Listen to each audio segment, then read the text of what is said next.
Good evening everyone. আমি সোমনাথ পান্ডে এবং future গাইডার চ্যানেলে আপনাদের সকলকে স্বাগত জানাই। থাম্বনেলে ঠিকই দেখেছেন, কর্ণাটকের রেজিস্ট্রেশন ওপেন হয়ে গেছে। যারা এমবিবিএস এর 2026 সেশনে কর্ণাটকে ভর্তি হতে চাও, শুধুমাত্র তাদেরই জন্য এই রেজিস্ট্রেশনটা করা বাধ্যতামূলক।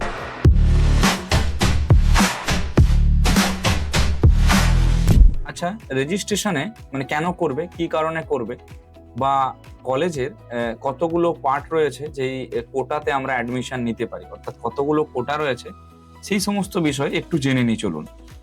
সবার শুরুতে যদি দেখি যে কর্ণাটকের রেজিস্ট্রেশনটা যদি আগে দেখি, যে রেজিস্ট্রেশনের লাস্ট ডেট কবে রয়েছে, সেটা রয়েছে ফেব্রুয়ারির 16 তারিখ। হ্যাঁ, ফেব্রুয়ারির 16 তারিখে রেজিস্ট্রেশনের শেষ ডেট, অর্থাৎ এই শেষ দিন হচ্ছে ওইটাই। ওই 16 তারিখের মধ্যে আপনাকে রেজিস্ট্রেশনটা কমপ্লিট করে নিতে হবে, যার ফিস রয়েছে মাত্র 2500 টাকা। এবারে বলি যে রেজিস্ট্রেশন কারা কারা করতে পারবেন। সমস্ত ভারতবাসী যারা যারা রয়েছেন এমবিবিএস এর জন্য প্রিপারেশন নিচ্ছেন, তারা প্রত্যেকেই এই রেজিস্ট্রেশনটা করতে পারবেন। যারা যারা নিটের পরীক্ষার্থী রয়েছেন, তারা প্রত্যেকেই রেজিস্ট্রেশনটা করতে পারবেন। আচ্ছা, যদি এবারে দেখি যে রেজিস্ট্রেশনটা করলে লাভটা আমার কি হবে। দেখুন, কর্ণাটকে মূলত 4 ধরনের কোটা রয়েছে। একটা হচ্ছে গভর্নমেন্ট কোটা, একটা হচ্ছে প্রাইভেট কোটা বা যেটাকে ম্যানেজমেন্ট কোটা বলা হয়, একটা হচ্ছে এনআরআই কোটা, আর একটা রয়েছে আদার কোটা। টোটাল 4 ধরনের কোটা রয়েছে। তো যাদের স্কোর ধরুন প্রচুর হাই রয়েছে, আদার স্টেট থেকে বিলং করেন, তারা প্রত্যেকেই প্রাইভেট কোটাতে অ্যাডমিশন নিতে পারেন। যাদের স্কোর ধরে রাখুন আপনার একদম লো রয়েছে, তারা চাইছেন কর্ণাটকেরই কোনো বড় কলেজে অ্যাডমিশন নিতে, তারা আদার কোটাতে অ্যাডমিশন নিতে পারে।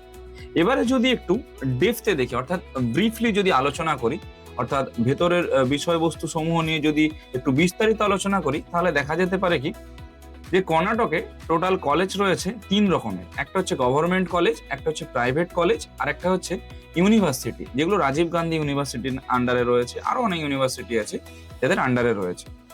তাহলে গভর্নমেন্ট কলেজের জন্য আপনারা কেউ এলিজিবল নয় যারা কর্ণাটকের বাইরে রয়েছেন। আচ্ছা, প্রাইভেট কলেজ আর ইউনিভার্সিটিতে আপনার প্রত্যেকে এলিজিবল। কোন কোটাতে এলিজিবল? প্রাইভেট কোটাতে এলিজিবল, আর আদার কোটার যে কোটাটা রয়েছে ওই কোটাতে আপনারা এলিজিবল। প্রাইভেট কোটা বা ম্যানেজমেন্ট কোটারও আবার দুটো সিস্টেম রয়েছে, মানে দুটো ভাগ রয়েছে। কি কি? দেখুন, সবার প্রথম যেটা ভাগ সেটা হচ্ছে যে জিএমপি কোটা, আর দ্বিতীয় যেটা ভাগ সেটা হচ্ছে ওপিএন, অর্থাৎ ওপেন কোটা। আপনারা প্রত্যেকেই ওপেন কোটাতে পার্টিসিপেট করতে পারবেন। জিএমপিতে কিন্তু কেউ পার্টিসিপেট করতে পারবেন না, সেটা প্রাইভেট কলেজে হোক বা ইউনিভার্সিটিতে হোক। আচ্ছা, এই যে ওপেন কোটার কথা আমরা বলছি, এই ওপেন কোটার ফি স্ট্রাকচারটা কিরকম হয়?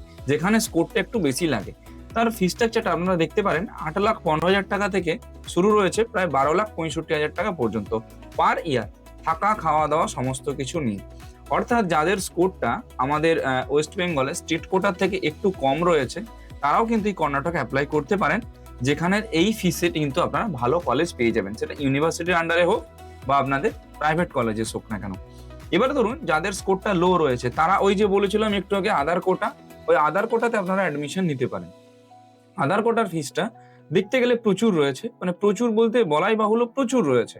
27.5 লক্ষ টাকা থেকে নিয়ার অ্যাবাউট 45 লক্ষ টাকা পর্যন্ত ওই আধার কোটার ফি স্ট্রাকচারটা রয়েছে পার ইয়ার, যেটা আপনাদেরকে বেয়ার করতে হবে বা নিজেদের থেকে খরচ করতে হবে। আপনারা এডুকেশন লোনের ফেসিলিটিও নিতে পারেন। এডুকেশন লোনের ক্ষেত্রেও অনেক রকম ভাবে হেল্প আমরা করে থাকি। তো আমাদের বিভিন্ন প্রাইভেট ব্যাংকের সঙ্গে টাই আপ রয়েছে, আপনারা চাইলে আমাদের সঙ্গে কনসাল্ট করতে পারেন। আমরা এডুকেশন লোন নিয়ে কিন্তু আপনাদের পড়াশোনার যে জার্নিটা সেটা কমপ্লিট করে দিতে পারবো আশা রাখছি। শুধু তাই নয়, অ্যাডমিশন রিগার্ডিং যাবতীয় যা যে কাজকর্ম রয়েছে, আপনার ফর্ম ফিল আপ থেকে শুরু করে, বা ধরুন রেজিস্ট্রেশন করতে গেলে অনেকগুলো হিডেন ডকুমেন্টস থাকে, NK2 কিভাবে ফিল আপ করবেন, এই সমস্ত জিনিসগুলো আমরা হেল্প করে পুরোটাই আমরা করে দিই।